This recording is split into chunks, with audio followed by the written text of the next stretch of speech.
ChatGPT interviews Aaron Kyro. This is Chloe's idea, everybody.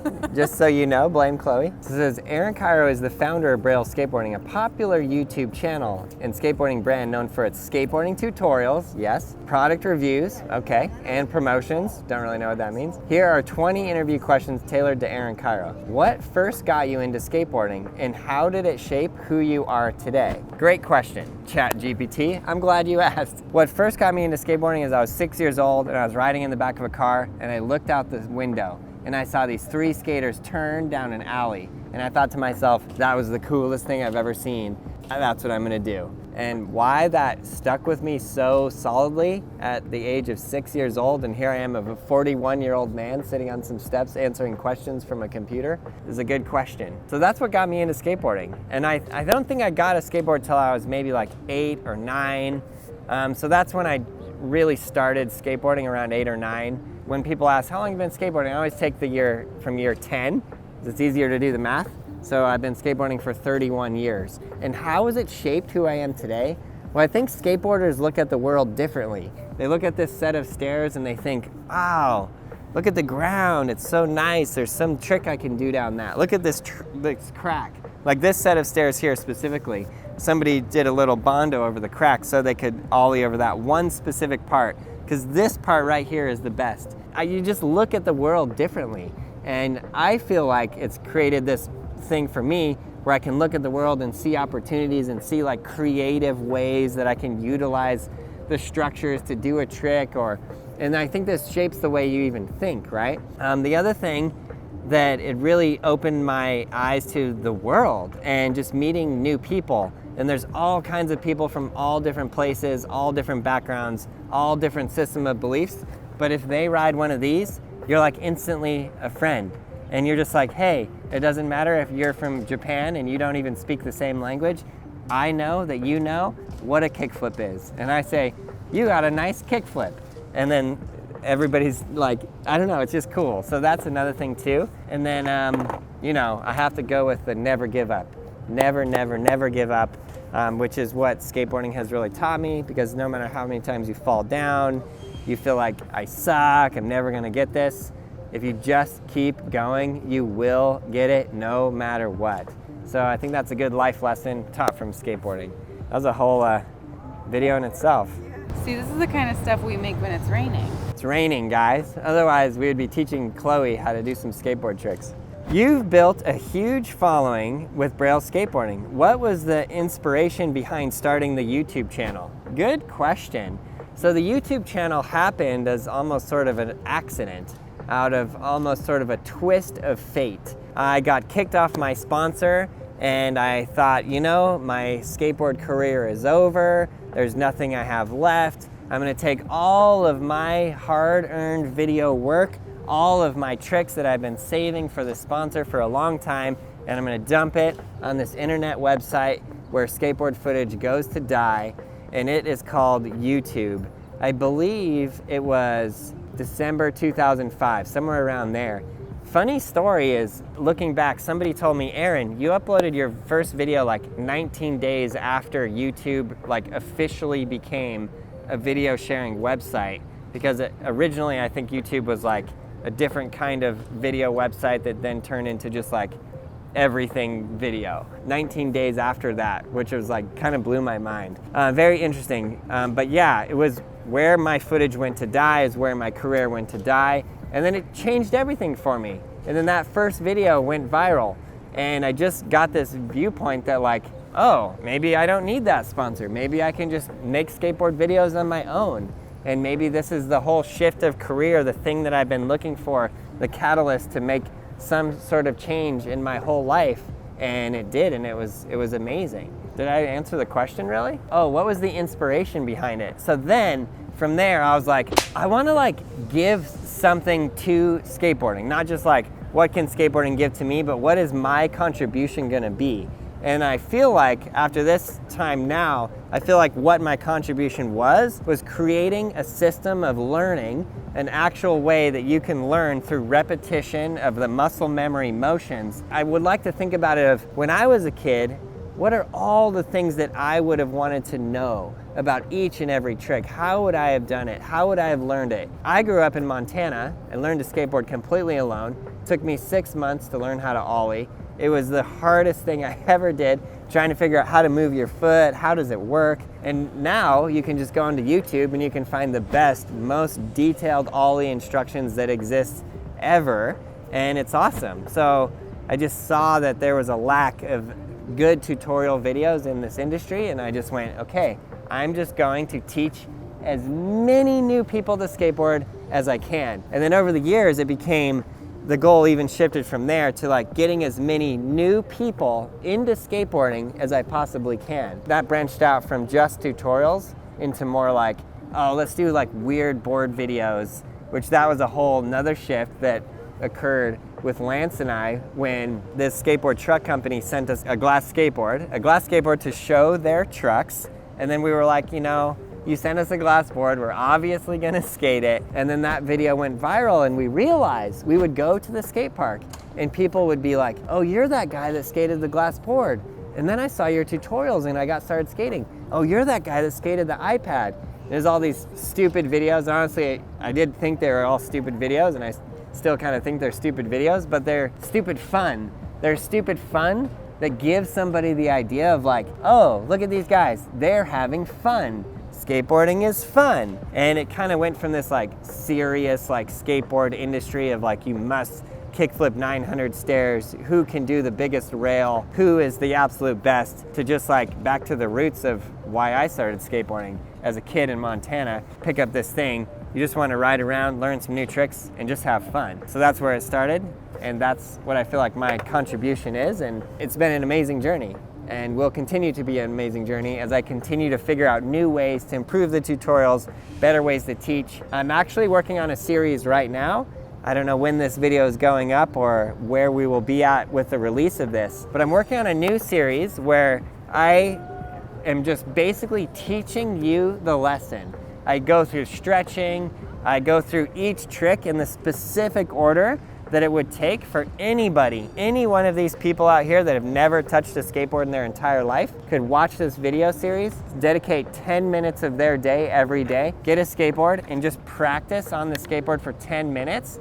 And by the end of that series, they would learn how to ollie. Hopefully we can take them through the kickflip. But that's another thing that I'm hoping to put out there that will just work. I want to give people the correct structure so they can learn how to do all of the skateboard tricks in the proper order and the proper way. So I feel like that's my contribution, and man, I can talk overly long. I could just go for days. Did you face any major challenges when you first started skateboarding or in the early days of Braille? Yes, there has always been major challenges. When I first started skateboarding, the hardest thing for me was just figuring out how to do it at all. As a kid growing up in Montana, trying to figure out how to ollie, I remember seeing a kid do an ollie and being like, what in the world just occurred there? And he like tried to show me, and I remember trying to ollie over a hose, just a garden hose. I'd put it across the sidewalk and I'd go, had this big wide fish board trying to ollie over this garden hose. That was so hard, took a lot of persistence, but then the payout at the end was awesome. And I think for me growing up in Montana, a lot of people were into like basketball, football. It was the team sports, which were fun. I did play basketball, and I also played the drums. But growing up and having this thing that like, this was like uniquely mine. And every accomplishment that I did on this, it was just something that I was able to achieve on my own, which I feel like built some self-confidence around it.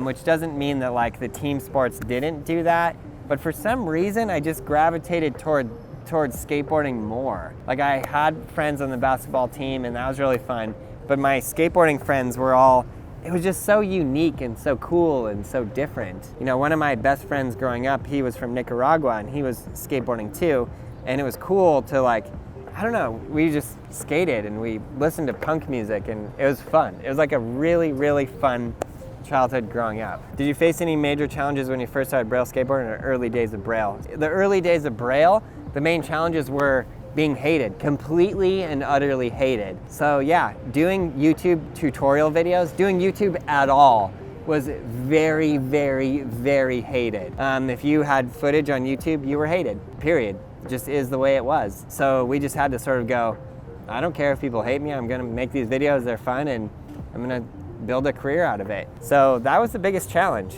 You know, I had to get to a viewpoint where I was just like, well, this and the tricks that I do on this is for me. This is mine. And if I can share what I've learned on this piece of wood with these wheels with somebody else, hopefully they can take away something from that too. They can learn something as well. So I feel like I was able to learn through fire and like hatred and whatever else. I mean, some people are like, oh, Aaron is the most hated skateboarder on YouTube. Okay, I always was that way. From the very start of YouTube forward, it's always been like that, no matter what, because teaching skateboarding on YouTube was very much so hated. And then when I went into the weird videos, like the glass board and those other kind of videos, I reached a new audience outside of skateboarding, which was cool, but inside of skateboarding, the core of skateboarding hated me to their core. So there you go. So that was a challenge that I had to push through, and I had to sort of just go like, I'm just gonna have to decide that what I'm doing is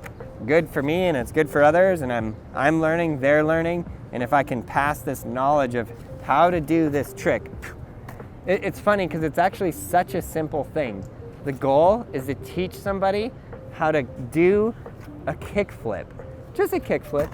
That's it. You land a kickflip, I think you're stoked. And I think your life has improved because of the challenges, mental, emotional, physical, that you went through to land that kickflip. And anybody who's landed a kickflip, you know what I'm talking about. It wasn't easy, was it? You had to push through some stuff, didn't you? Mental, physical, there's some stuff to go through. Anyways, I think that's good, and I think that's what we're doing here. Okay, Chat GPT, give me some hard questions. Okay, how did you go from being a skater to running a successful business? Was there a specific turning point? No, not really a specific turning point. I guess it was pretty much just a story I already told, where I put all my footage on YouTube. I guess maybe if I had to choose a turning point, it would be when I created Skateboarding Made Simple Volume 1. And then I started selling that on the internet, and then I had to have a website, and I had to deal with e-commerce and that whole thing. Then I had to learn how to run a business, how to run the finances, which is an ever learning process. And yeah, I've said this before, like running a business is the hardest skateboard trick I've ever done. There's so many aspects to it, and there's so many intricate details. Elon Musk, he did this interview where he said, running a business is like chewing broken glass. I think that is a direct quote. And when I heard that, I was like, yeah, makes sense. Chewing broken glass skateboards in my case, you know, from the glass skateboard that nearly ended my life so many years ago, and now here we are. But the thing I like the most, again, is teaching the tutorials, being able to pass knowledge down, being able to pass it along, and hopefully somebody out there learns something new and get something out of it. Who or what has been your biggest influence in both skateboarding and in life in general? Okay, good question. In skateboarding, my biggest influence is definitely PJ Ladd. When the video PJ Ladd's Wonderful Horrible Life came out, it completely changed how I thought about skateboarding, how I wanted to skateboard. I always wear black shoes. PJ in the video, he only wears black shoes. Every now and then you'll see me in like a gray pair. That's me going like really out of my way to be like, all right, I'm going to the next level. I don't know how else to explain it, but his skateboarding in that video, it was so groundbreaking, and it was so ahead of its time that it really just showed me that like, and also he just literally came out of nowhere. Random kid from Boston who made this shop video, and it just became the biggest skateboard video in the world. He wasn't like come up slowly or whatever, just instantly into the industry, changed everything. My mind was so blown, and it just opened up like a world of possibilities of what could be accomplished on this piece of wood. He's my absolute favorite. He's a legend. And I forgot the other part of the question. In your life. Oh, in my life. That is really hard. Lately, and in the past few years, I've been reading a lot of business books and been studying a lot of business. A couple that I can mention that I really liked was the Phil Knight book, where he talks about Nike and the start of Nike. And it's very interesting to me to see all of the struggles that he went through in building that brand. Elon Musk book was another one. I think the book is just called Elon Musk. But yeah, it was also very interesting to see what he went through with PayPal, and he sells PayPal for all this money and then literally turns around and invests it right back into all of these other companies. And there were times when he had, he went from like having $190 million to like not being able to pay his rent. And this to me is like a different way of operating, a different way of thinking that it's just interesting. So I don't know if I would say that that's like necessarily like an inspiration as much as it is like an interesting thing of like, wow, that occurred. That's quite a fascinating look. But then next week I'll pick up a different business book and I'll be reading through it. I love reading, I love learning new things. I'm always trying to learn something new every single day, whether it's on this thing or in life, period. So yeah, I'm always looking to like broaden the horizon and learn something new. And I think that you guys should do that as well. And what's really good is reading. I highly recommend reading. If you're just on the internet all the time, what is this new thing they call it? Brain rot, right? The brain rot. It's just the meaningless, like random memes of internet, endless streams, doom scrolling, brain rot. Sometime it's good to put down that phone, pick up a book, and read through the pages of an actual book. Just a suggestion, but that can be very inspiring. What were some of the hardest lessons you learned while growing Braille Skateboarding into the brand it is today? Wow. Some of the hardest lessons to learn were to stick to the basics and really stick to the purpose of what it all is. So for me, the purpose of Braille Skateboarding and where I very first started, like I said earlier, the channel started as sort of a random happenstance. But then from there, the next thing that occurred was I started making all different kinds of videos. And the videos that I sort of gravitated to liking the most were the tutorial videos specifically. And then the purpose became to teach as many people how to skateboard as possible. And then as we got into the weird boards, I feel like we went a little bit too far into like weird board land. I remember waking up thinking like, I started this company to teach skateboarding, and now all I do is make a bunch of either like random reviews from boards that suck off of Amazon or like weird boards. And I don't know, I just was like less fulfilled than I was prior. So then now I'm going into like, well, let's try and focus really heavily again on the teaching and see how that goes. But I think it's important to always know where you came from, always know the basics and the purpose of the company, and to stay humble and just to stay like, we gotta keep it to the basics, keep it to the purpose of where we started. And so now I'm excited to go back to, how many people can we teach how to kickflip in the whole world? How do we take this thing of skateboarding, which is actually a really small community if you think about it. If you compare it to basketball or soccer or anything else, skateboarding is very small. How do we take that and grow it into something much bigger, which I definitely think we can do. When you first started uploading skateboarding content to YouTube, did you ever imagine it would become so influential? Wow, GPT thinks I'm influential. No, I never did. I never thought it would be like that. I never could have imagined in a million years that it would have gone the way it went. But that's what life is. It's one crazy giant experiment. You need to stay true to your goals, figure out what your purpose is, and just push forward on that no matter what. People are gonna tell you to quit. People are gonna tell you to give up. People are gonna tell you it's worthless. When I quit my job at the valet, I was valet parking and I was making skateboard videos. And when I started to make a little bit of money on the skateboard videos, and I told my wife, I'm gonna quit valet. She had like a 2-hour conversation with me telling me how it was the wrong thing to do, I shouldn't do that, I need to just get a real job, be a real adult, and just do that. Wow, would have never had any of these crazy cool experiences and meet all the cool people and get to work with all the cool people that I got to work with. I'm so glad that I just kept to my purpose, kept going, kept pushing forward. Yeah, that's what we got to do, and that's what I'll continue to do. How do you decide which skateboarding tricks or challenges to focus on for your videos? Sometimes it's so random. Sometimes, like today, I did not expect to do a tutorial video at all. I wanted to just come and film a bunch of other videos, and then it rained.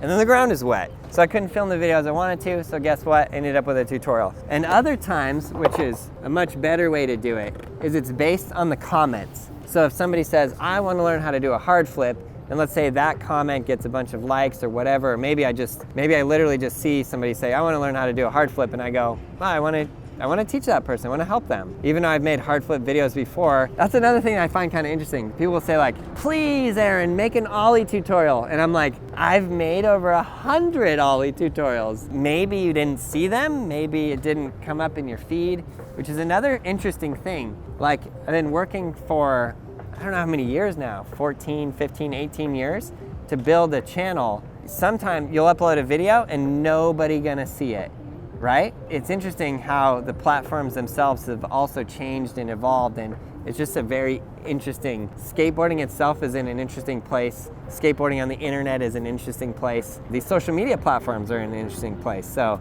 it's an interesting time. What a time to be alive.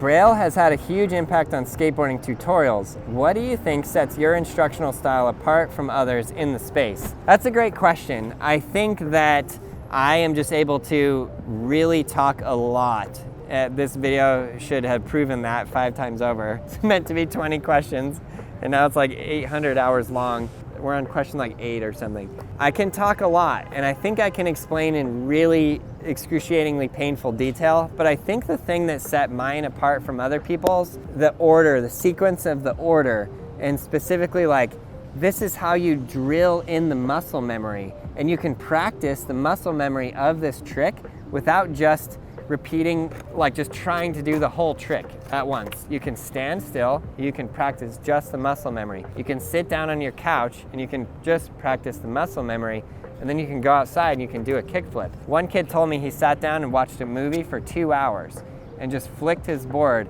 in the kickflip motion for the whole 2 hours, then went outside and landed his first kickflip. His muscle memory in the foot began to learn the trick, and he knew how to do it, and then he just put the pieces together. So I like to think that I helped to create a tutorial series that changed the way people learned how to ride a skateboard, and that helped more people get in. Because skateboarding is so hard. It is actually so hard.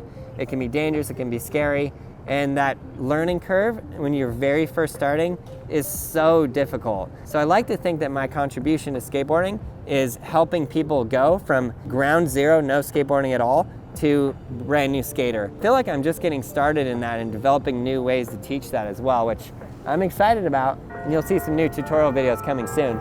Your Skateboarding Made Simple series is incredibly popular. What's the process behind creating a tutorial that both teaches and inspires? Okay, well I think the teaches part, I've covered that pretty thoroughly. Just the practice steps in the exact correct order at the exact correct time. Not only that, but the tricks need to be learned in the correct order. First the ollie, then the frontside 180, then the backside 180, then the pop shove, then the front shove, then the heel flip, then the kick flip. But within each trick itself, you have a series of practice steps that you go that build your way up to learning the trick. And then the inspire part, what people tell me or what I've seen or read a lot or been told a lot is that I am myself so passionate about skateboarding that it just sort of rubs off. Like, I get so excited when somebody lands a kickflip, an ollie, whatever trick they're learning. I just think it's so cool, and to see the look on their face. Like, I just taught this kid how to do a kickflip a couple weeks ago over there, and he landed the first kickflip and he looks up, and just the look on his face, you cannot replace that with anything. So the inspire part, I like to think that I am just so absolutely passionate about it that when I see people do it, I'm just like mind blown. I absolutely love it. Just want to see more people get that feeling and just teach more and more and more and more and more people how to kickflip. And I don't know, I'm just excited about it. So I think it comes off. Well, ChatGPT, it's been good chatting with you. Thank you too, Aaron Kyro. All right, well that was super fun. If you guys have any questions you'd like me to answer, leave them in the comments below, and maybe ChatGPT can ask me in the next round, or maybe we'll do a live interview with Chloe, who is here and could have just asked me these questions. But those are actually pretty good questions. Shout out ChatGPT. AI will take my job very soon. I love you guys. If you guys want to learn personally how to skateboard from me, go to brailleskateboarding.com, join the Braille Skateboarding Academy. I'm really working to teach everyone all over the world how to ride a skateboard, how to ollie, kickflip, do whatever tricks you want, transition tricks, whatever you need help with. You can direct message me your videos on the Braille Skateboarding Academy. I will personally message you and help you through it. Okay guys, have a blast learning how to skateboard. We'll see you in the next episode.